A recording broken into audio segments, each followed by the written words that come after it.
আমি একটি ছোট্ট কবিতা পড়ে তার উদ্দেশ্যে আমি শেষ করে পড়তে চাই।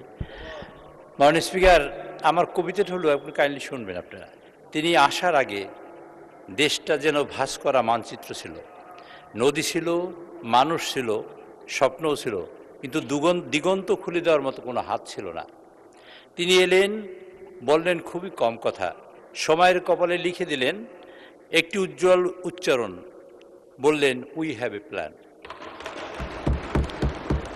তার দৃঢ়তা ছিল পাহাড়ের মতো, কিন্তু হৃদয় শিশির ভেজা ঘাসের মতো। বিশ্বের বড় বড় দরজায় তিনি কড়া নাড়েননি, নিজের আলোয় দাঁড়িয়েছিলেন, দরজাগুলো নিজেই খুলে গেছে। এখন দূর দেশেও আকাশেও আমাদের পতাকার রং দেখা যায়, বিদেশি বাতাসেও শোনা যায় এই মাটির নাম, এই দেশের নাম, বাংলাদেশের নাম।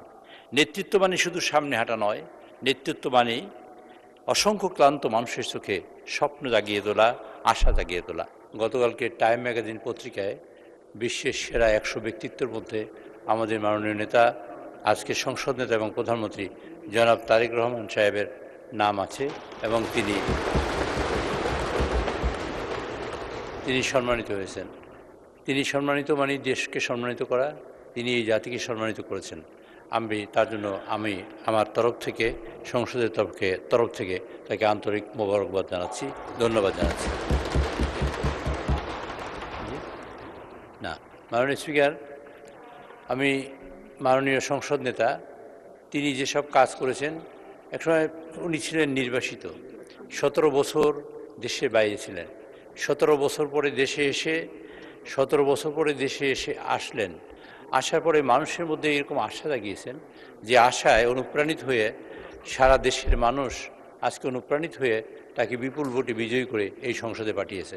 তার কাছে মানুষের অনেক প্রত্যাশা।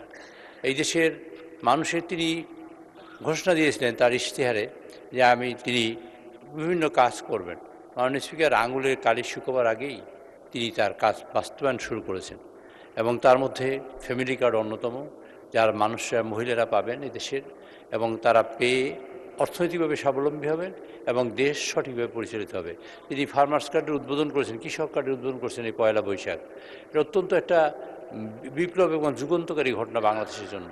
মাননীয় স্পিকার, তিনি আমাদের ইমাম এবং মুয়াজ্জিমদের জন্য তিনি ভাতা দিয়েছেন এবং বিভিন্ন ধর্মের পুরোহিতগণের জন্য তিনি সম্মানের ব্যবস্থা করেছেন।